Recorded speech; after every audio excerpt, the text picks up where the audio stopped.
Welcome to today's show. We have our guest, David Gola, and we're going to be talking about economics, politics, and theology. Yes, we're going there. But David Gola, what's been your personal experience working with and visiting communist nations? Well, I haven't had an enormous amount to do with that, but of course I grew up in the Cold War. Okay. And I grew up in a home. My father was a very devout Christian, but he was also a Christian socialist. Socialist, okay. So my father did not think 1917 was the worst year in the world. But that discourse around the Cold War was ubiquitous when I was a kid. And then I have spent a bit of time more recently in the Baltic countries, a little bit in Russia. I guess I've often thought of Karl Marx as, as such a significant modern thinker. Marx and Freud, I mean, they're amateurs. They do what they do out of the love of it, and they give us a kind of new language for thinking about things. And Karl Marx, he was a Jew, and the Hebrew prophets were the great social critics of their day.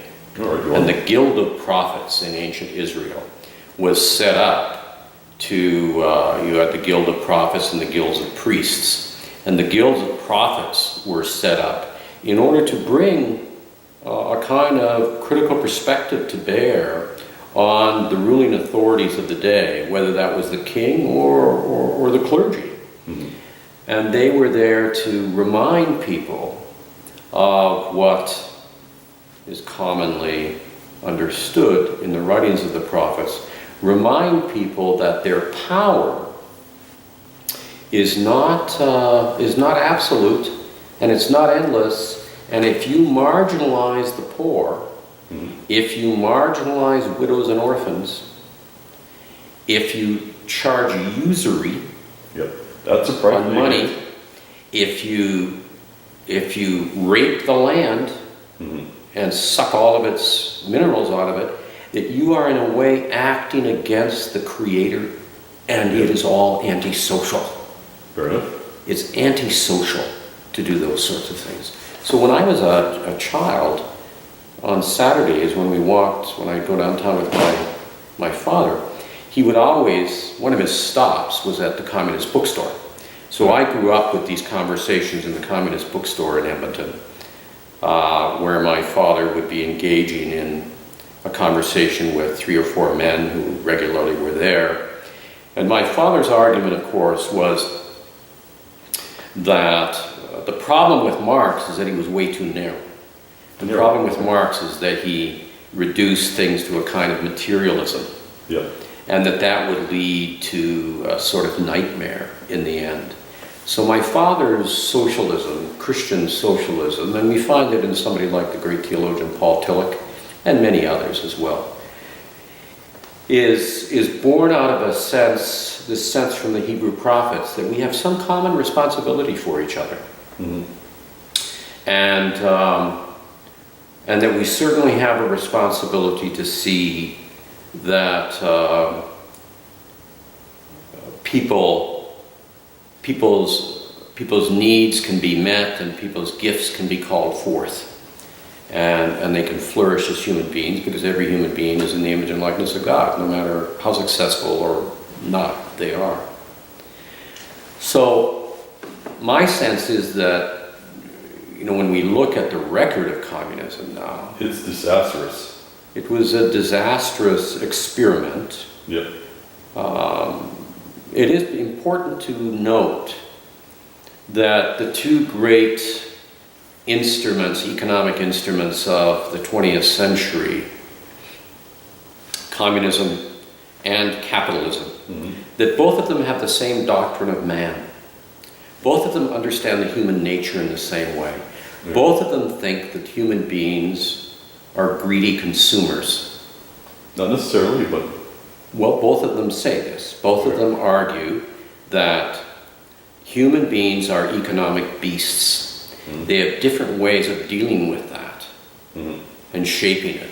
But they both have this similar understanding of what the human nature is. And this, of course, comes out of 19th and 18th century philosophical traditions. Well, of course, for my father and for Christians, this is a way too reductionist view of the human nature. They see the human nature as being much more complex than that, and that human beings do not have to be economic beasts or animals tied to their desire. That in fact, there's deeper desires in human beings, the desires to know God, the desire to be of service, the desire to heal, the desire to bless, that are also there and are gifts of our nature. But there's another part to this, Derek, which sets sort of the backdrop, I think, for part of where your concern is coming from. We have the great, often considered one of the great fathers of the study of sociology, Max Weber, German intellectual. And Max Weber wrote a very famous book called Protestantism and the Spirit of Capitalism, in which he made an argument, which is, I think, a very interesting argument. Not all of it would be accepted nowadays, but it certainly sheds light on a few things. He examined the Reformation, the development of Protestantism, both in the Lutheran world, but then in a very serious way in the Calvinist world. And there's a few things that emerge from it, and some of them are so obviously good, and some of them are curious. You know, it's curious how things that are good, suddenly there's these unintended consequences. Yes. So, for example, just let me cite a couple of them for you. You know, the Reformation, one of the things the Reformation did, both Luther and Calvin, was they affirmed the dignity of all work. Yep. Whether you were a cobbler or a blacksmith, a farrier, a farmer, all work was considered to be a vocation. All work was a form of giving glory to God. All work was part of your salvation. So this runs counter to the Catholic world of their day, at least the normative way it was understood, where your salvation was completely dependent upon the church, and the sacraments of the church, and upon the mediating work of the priest on your behalf. So what we have emerging there is a very new way of understanding the social order. So on the one hand, I think there's beauty in that kind of affirmation, and it challenges what had become a kind of excessive institutional vested interest, and clergy thinking of themselves as, you know, just below the angels. Another thing that the Reformation did, and particularly Calvinism, is that it critiqued luxury. Now think of this. Look at the cathedrals, the old Catholic cathedrals. Look at the vestments of clergy. Look at what all is involved in pilgrimages, in the building of St. Peter's. So their critique of luxury was also part of their critique of the church. Conspicuous consumption, even if you think it's for the glory of God, isn't for the glory of God, is what they were saying. And so somebody like Calvin in that tradition, it affirmed human work as a vocation and part of God's glory. It affirmed a certain amount of frugality. Conspicuous consumption was just not on. You must be frugal. But then there's this other idea that Calvin developed. Calvin had this notion, usually called double predestination. This notion that God somehow knows from before the creation of the world who the human beings are who are going to be elect and go to heaven, and who the human beings are who are not going to be elect and go to hell. So this has some interesting practical implications in that Calvinist world. It came to be kind of a normal way of thinking. If in fact you accumulate a certain amount of wealth, and don't flaunt it, but people know who are the kind of first families, that is an indication that you are one of the elect of God. And so Max Weber really sees that combination of ideas as redirecting society, and particularly the economic forces within the society, and making it possible for the accumulation of capital, which of course was a largely new phenomenon, for the investment in a full range of businesses and manufacturing, and it dovetails nicely with the development of industrialization and of course the nation state. So then we end up, it's curious to me, in more recent religious history, particularly in the United States and somewhat here in Canada, that you end up with some evangelical groups which, and forms of Protestant fundamentalism, which back in the 30s, the earliest form of fundamentalism back in the 1920s and 30s, was very critical of luxury and conspicuous consumption. There were lots of wealthy fundamentalists who would never drive a Cadillac, or they would never buy an overly huge house. They would always seek to be modest. And we can see this even in somebody like Warren Buffett. I mean, I think Buffett's a Presbyterian. And I mean, he has that sense about him, which I think is lovely. I disagree. But what happened now in the 70s, there developed within this religious wing of the Christian church, this evangelical and fundamentalist wing of the church, the notion of the prosperity gospel. This notion that God didn't make all the good things for the devil's children was a common phrase that was used. And that you should show off your wealth because it's an indication, it is a way of glorifying God. I found this so bizarre and so peculiar. Now, it's a niche movement. It's not a big movement. It's very particular and largely confined to the United States. But now if we look back at the Gospels.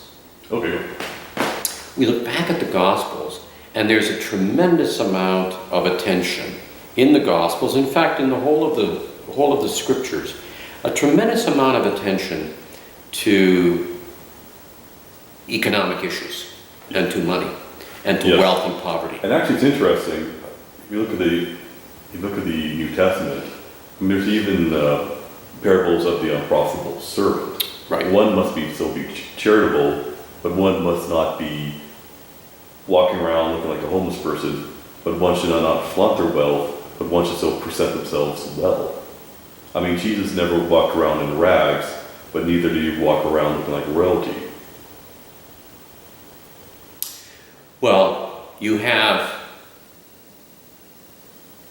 one of the common parables that is cited as a buttress for capitalism is the parable of the talents, where Jesus tells the story about a master giving 10 talents to one servant, 5 talents to another, 1 talent to another, and telling them to go and make use of it.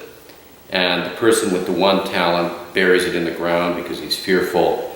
And so then when the master calls them back, the person with the 1 talent only has 1 talent, whereas the others have doubled it. And that was commonly used as a kind of parable about capitalism. But of course, that's not a parable about capitalism at all. That's a parable about fear. And it is a parable about how we have a responsibility to make use of whatever gifts we have in as best a way we can. I mean, not in order to become wealthy, but in order to be servants of God's world. So if you read, it's interesting, when you look at that parable, I always recommend to people when they cite parables or verses from the scripture, I always say to them, okay, now let's go back and read what comes before that. And let's go forward and read what comes after that. So what comes after that? What comes after that is the parable of the Last Judgment. And what's that parable about? That parable is about not feeding the hungry, not clothing the naked, not visiting those in prison. It's a parable about service. So these two need to be read together. Agreed. So it's a curious thing that this little issue arose back in the 70s and 80s about the prosperity gospel, because in the Gospels of Jesus Christ, the huge emphasis is on how the poor are also a manifestation of Jesus Christ. Go on. That the poor, that Jesus is within the poor, and that we are called, any of us who are not poor, we are called to not humiliate the poor, not turn them into welfare clients. We are called to be their brothers and sisters and to see that the world and their life can come to a proper shape and form. And where it can't, for some reason or another, where that form can never be in any way regularized, we are called to be with them in solidarity. Okay, to heal and to restore. Right. Not just to have them perpetual welfare recipients. Right. Yeah. But to actually restore them. Right. I mean, the very fact Jesus healed the sick, I mean, they can now heal the blind, heal the lepers. They can now be productive members of society. Well, it's a little bit careful. We've got to be a little bit careful about this word productive. Okay. Because certainly from the gospel perspective, a person who is poor can be dignified. Okay. And you can have people in your church or your synagogue who have barely enough to get by on. They're important for you. They're part of your life. You can have people that have great gifts. They're important, but they're part of your life. That's why they're important. It's not because they got great gifts. It's because they're a human being. You can have people with disabilities and very special kinds of needs. They're important for you. They're part of life. You don't have a whole life if you're only living with people that look like yourself, with people that are in your same economic bracket, with people that share your ideology. That's not a whole life.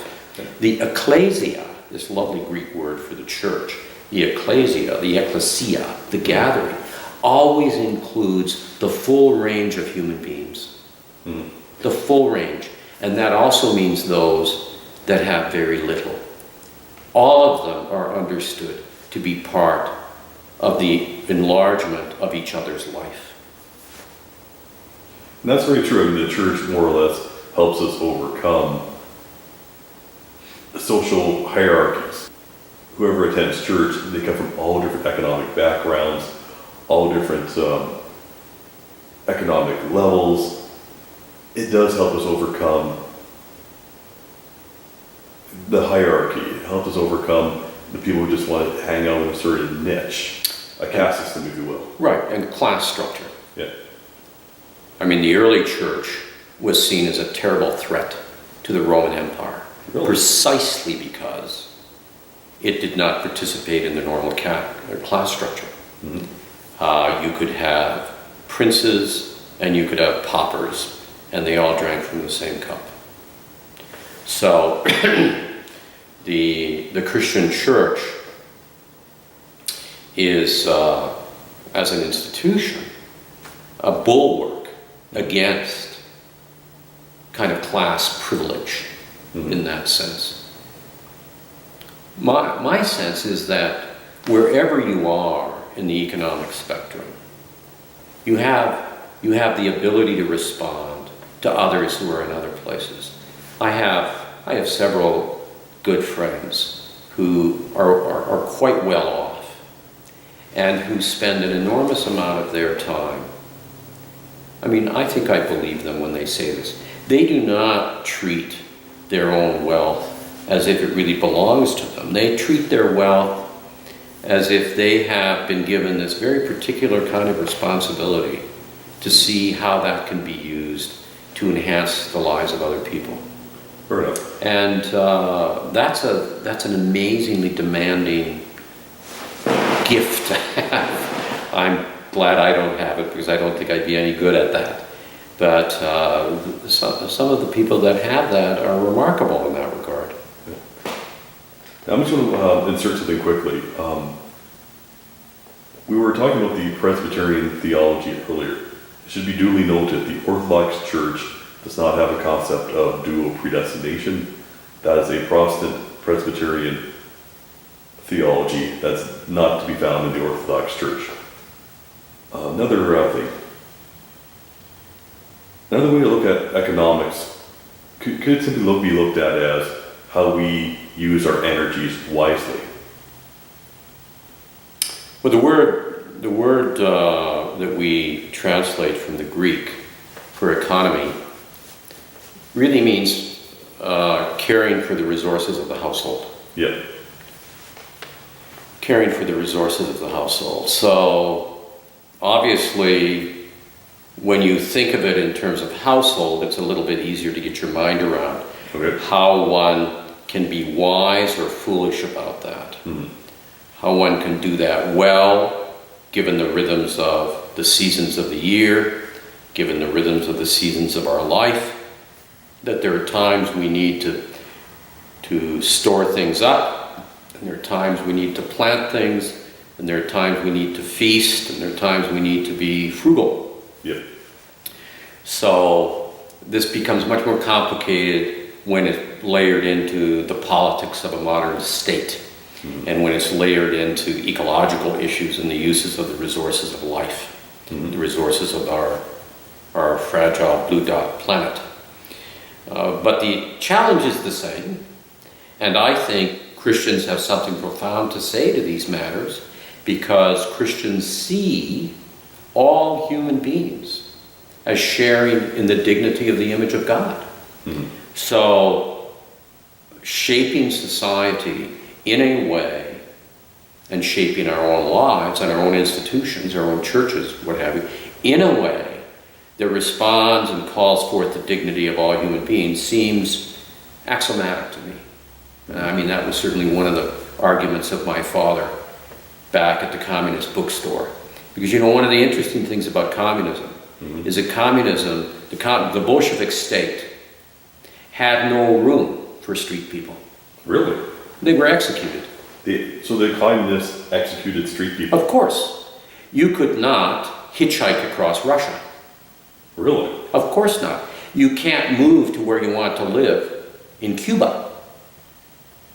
Really? I mean, that's part of what a command economy is about. A command economy, like the Bolshevik economy, had a few first principles. One is that it assumes progress is normal. It assumes that all the resources of the earth are meant to be used by human beings. It has absolutely no sense of the limitations of resources.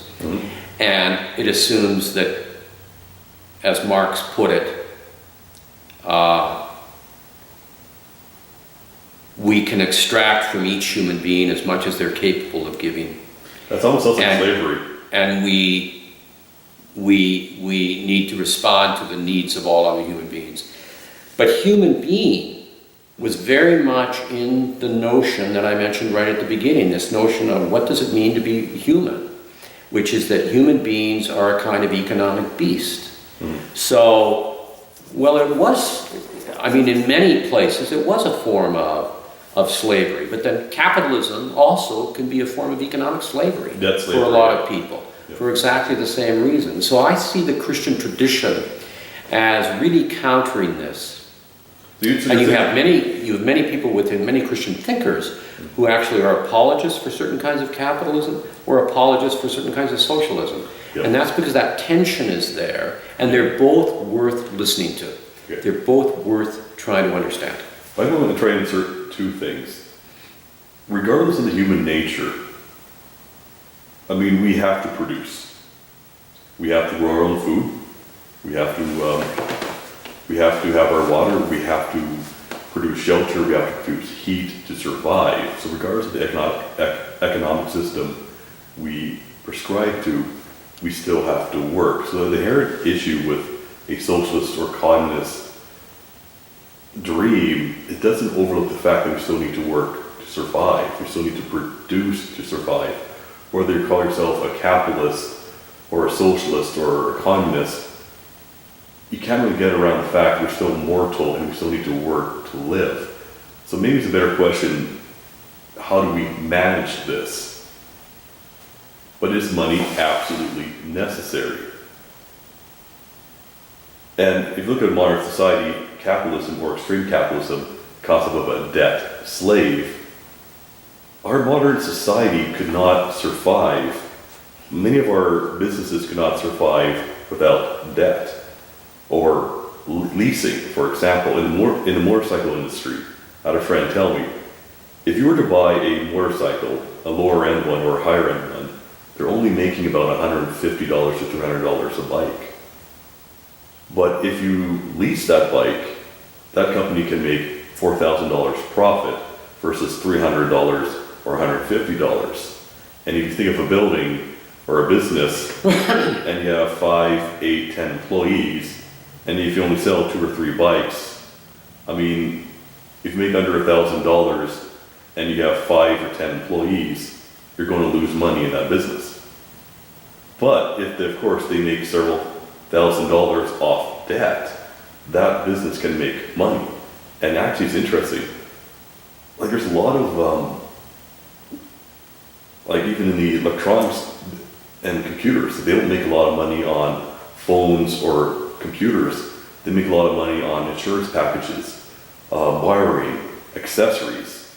Right. Cars, actually, even high-end cars, they don't make a lot of profit selling these really high-end cars.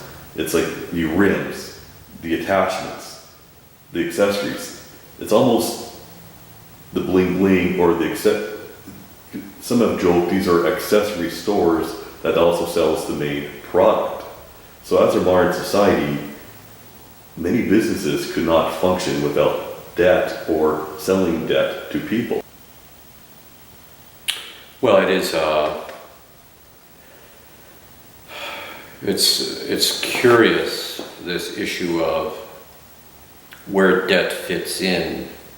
And I don't think, I mean, there's only a few insights I can think of that come from the Christian tradition around this matter.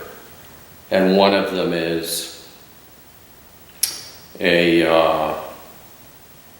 the teaching from the Hebrew Bible and the Christian tradition about usury. Yeah. About the fact that you may have more than you need, and you may be able to help somebody else who needs some to get started. Mm-hmm. So there's nothing wrong with you helping them to do that, as long as you're not infantilizing them, or as long as you're not reducing them to slavery. Yeah. So there developed a very strong teaching in Judaism and in Christianity and in Islam. A very strong teaching about usury. That using money to make money is evil. Okay. And the reason is it was considered antisocial. All right. Deeply antisocial. So to loan, to give, to help people get started, there needs to be many ways of doing that. I remember, earlier in the history of Alberta, the Social Credit Party was a kind of right-wing socialism. And what was the main platform for them? The main platform for them was, when you get married and start having a family and start your work life, that's the time when you need some capital. Yep. You don't need the capital at the end of your life. You need it early. So we will give you, we as a society will credit you for the fact that you're going to work for 40 years, and we will invest in you now as a society so that you can have a house and raise your family and what have you. And over time, you will pay that back as you work. Well, it was a very attractive idea to an awful lot of immigrants, which is why they won elections constantly. What was ironic about it is that they never really fulfilled it. They never really did it. Mm-hmm. But it was a curious moment in the history of our own province. But my sense is that the primary ethical, and in some ways the primary theological document of government is the budget. Okay. Look at the budget Yeah. and ask yourself those great Christian questions. How does this, as our commonwealth, because all government budgets are commonwealth, All right. they're our commonwealth. Yeah. That's why we can care about it and should participate in it. How is my commonwealth being used to nurture the good life for, as Jesus would say, the least of these, my little ones? Mm-hmm. That's very well said and very well spoken. But now here's a libertarian argument. Libertarians will argue, like I see myself more as a libertarian, one can be charitable with their own choice. I can choose to give to a charity. Now a socialist will say, or a communist would say, you pay tax, then the government is generous on your behalf, and they decide on your behalf. As more of a libertarian bent, I'd say I consider myself more of a center-left libertarian, or a socially conscious libertarian. I don't think that's particularly right, having to pay tax and have someone else be generous on my behalf. I mean, you could go out and befriend the poor, help out the poor with your own time and your own money, how you see fit. To rely on the government, I think it's very problematic. And I think, bar none, the best anti-communist or the best anti-socialist argument was done by some guy in Britain. He went around a park and simply said, can I have, £5? I want to give it to that man over there. Hey, you have a really nice purse. Can I give your purse to that woman over there? Or can I give 10 of your dollars to that person over there? And he really offended everybody. Well, I'm just asking. So to say when government takes money and you don't have the option of saying no, how's that really being generous if you don't have the option of saying no? Well, I mean, this is a modern struggle. Okay. But there's a few things to bear in mind. Okay. You are not sitting here in your life, Yeah. in this house, because of your work. No. You have benefited from your family. Yes. Their business has benefited from all the customers that have come in. Mm-hmm. From a particular kind of tax structure, an economic structure. Mm-hmm. So I think the libertarian argument makes a great deal of sense if you're Genghis Khan. Oh, really? Okay, well. Or if you're in a primitive society. Now remember, Where everything is done in a small and limited way. But in our society, the libertarian argument is a nice corrective in a couple of ways. Okay. It points to the fact that individuals also have some responsibility, Yep. not just government. But part of what I think its limitation is that we live in a complex society. Everything is interconnected. Yep. And as a result, government must play a somewhat larger mediating role than it has done in simpler societies. Mm-hmm. Otherwise, this society will collapse. Right. Now, when I say libertarian, I don't mean anarchist, I just mean limited government, not anarchist. I understand that. Yep. But, you know, the big political issues, of course, are how limited should the government be? Yes. And I mean, this is a very lively political issue, and we all need to be part of that debate. And we all need to say, no, government needs to stop here. Government's getting too involved here.